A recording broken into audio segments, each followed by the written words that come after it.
Pada tahun 2023, Ketua Umum Partai Perindo, Haritanu Sudibjo, menarik perhatian publik karena mencalonkan hampir seluruh anggota keluarganya sebagai bakal calon anggota legislatif. Tidak berselang lama, publik kembali dihebohkan oleh langkah politik Kaesang Pangarep yang langsung menjabat sebagai Ketua Umum PSI mengikuti jejak ayahnya, Presiden Joko Widodo, kakaknya Gibran, dan iparnya Bobi Nasution. Pertanyaannya, Dewan Juri yang terhormat, apakah semua ini otomatis merusak demokrasi ataukah justru menunjukkan bahwa sistem demokrasi kita cukup terbuka untuk menerima siapapun selama ia dipilih oleh rakyat melalui proses yang sah?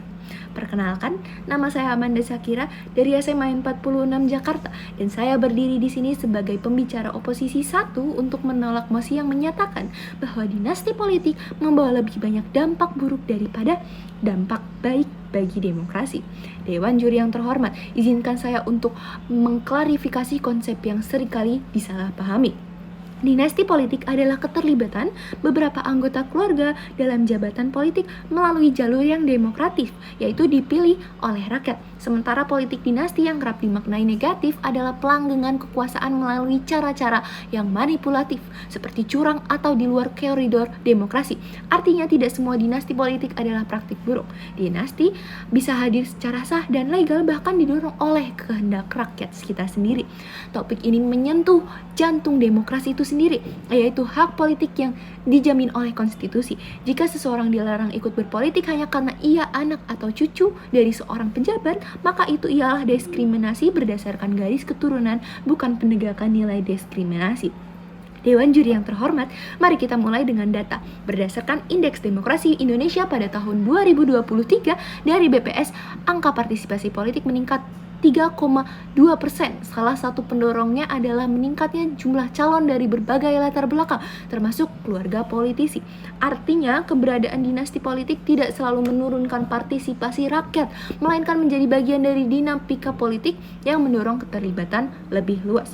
Dewan Juri yang terhormat, seberapapun kuatnya pengaruh keluarga, pemilu tetap menjadi mekanisme penyaring utama dalam demokrasi. Tak ada yang bisa menjabat tanpa suara rakyat.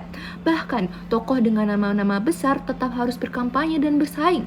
Kita semua bisa melihat Ibas Yudhoyono, Rano Karno, dan banyak nama lain yang dikenal publik harus tetap turun tangan ke lapangan menawarkan program, meyakinkan pemilih, dan lebih dari 250 caleg dari keluarga politisi gagal di pemilu tahun 2019.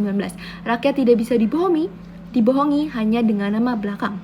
Tuduhan bahwa dinasti politik identik dengan korupsi juga keliru dan tidak berdasar. Korupsi adalah persoalan moral dan integritas individu, bukan urusan keturunan. Bupati Langkat yang memasung manusia bukan berasal dari dinasti. Korupsi BTS Kominfo yang merugikan negara triliunan rupiah juga dilakukan oleh pejabat profesional, bukan anggota keluarga politisi. Jadi fokus kita seharusnya bukan pada siapa orang tuanya, tetapi apakah yang bersangkutan melanggar hukum atau tidak. Dewan Juri yang terhormat, dinasti politik bahkan bisa menjadi lahan subur bagi regenerasi kepemimpinan. Seseorang yang tumbuh dalam lingkungan politik memiliki pemahaman birokrasi, jejaring kebijakan, dan orientasi pelayanan publik sejak dini. Di banyak negara maju, dinasti keluarga seperti Kennedy, Bush, hingga Gandhi di India menjadi bagian dari sejarah reformasi dan pembangunan negaranya. Dewan Juri yang terhormat, narasi bahwa rakyat memilih karena nostalgia atau fanatisme keluarga juga terlalu menyederhanakan pemilih. Literasi digital dan kesadaran publik khususnya di kalangan pemuda terus meningkat. Gibran saat mencalonkan diri sebagai cawapres bahkan menghadapi kritik dan mengolok-olok secara terbuka di ruang publik. Ini menunjukkan bahwa masyarakat kita semakin rasional. Bahkan menurut survei CSIS 2023, 73% pemilih muda menyatakan memilih berdasarkan program dan isu, bukan hanya dari garis keturunan. Lalu, apakah dinasti merusak prinsip trias politika? Jawabannya tentu tidak, karena dalam sistem demokrasi yang sehat terdapat lembaga pengawasan seperti Mahkamah Konstitusi, DPR, dan juga media massa. Dinasti politik tidak bisa berjalan otoriter bila pengecekan tetap terjaga. Justru demokrasi itu sendiri yang harus kita perkuat, bukan malah beli aktor politik berdasarkan asal keluarganya. Kita juga tidak bisa menutup mata bahwa munculnya dinasti politik seringkali mencerminkan lemahnya kaderisasi dalam partai politik. Ketika partai gagal menciptakan pemimpin baru yang relevan dan kredibel, maka nama-nama besar seringkali menjadi solusi jangka pendek untuk memenangkan elektabilitas. Ini bukan kesalahan keluarga, tapi cermin dari mandeknya reformasi internal partai. Larangan terhadap dinasti tidak menyelesaikan masalah inti. Reformasi partai adalah jawabannya. Dewan Juri yang terhormat, dan akhirnya demokrasi adalah sistem yang inklusif. Setiap warga negara tanpa memandang siapa orang tuanya memiliki hak yang sama untuk dipilih dan untuk memilih. Melarang seseorang hanya karena ia anak pejabat adalah bentuk diskriminasi yang halus namun berbahaya. Bukankah demokrasi menuntut kita untuk menilai pemimpin dari ide dan rekam jejaknya, bukan dari silsilah keluarganya? Mari kita lihat fakta sekali lagi yang konkret. Gibran di Solo memulai digitalisasi layanan publik, mengefisiensikan birokrasi, dan mendorong keterbukaan anggaran. Ia tidak sekedar menjadi anak Jokowi, tetapi menghadirkan terobosan dan gaya kepemimpinan itu sendiri. Itu adalah bukti bahwa politik dinasti tidak harus menjadi musuh demokrasi, selama dijalankan dengan akuntabilitas.